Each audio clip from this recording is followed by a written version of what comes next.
I'm Raymond Pettibon. I'm an artist.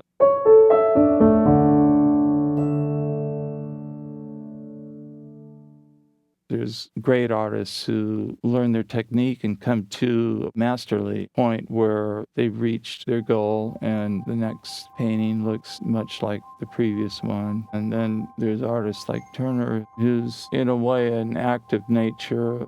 You don't know what he's going to do.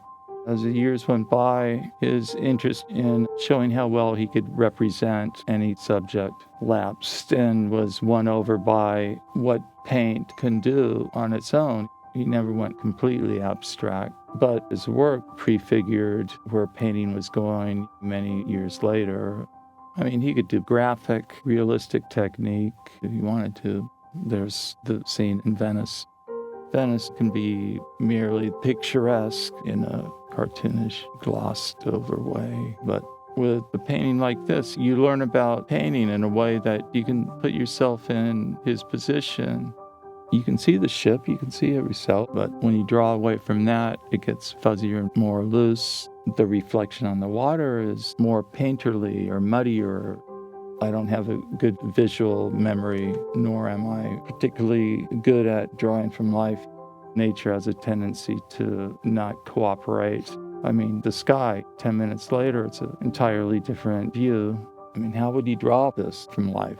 In that sense, it's not pure representation. I mean, the clouds, the shadow, the position of the boat, you almost experience it at its source, like the story of him having himself lashed to the mast of a ship to experience firsthand what it's like to be in a storm at sea.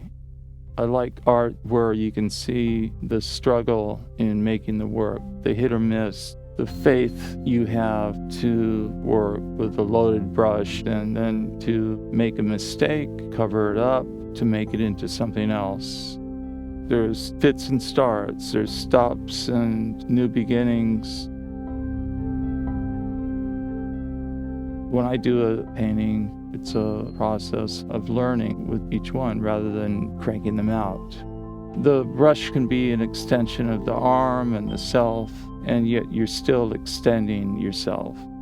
Any Joe Schmo with apprenticeship and focus can learn to paint in a way that they could never do Turner. It's a basic difference between slickness and really painting.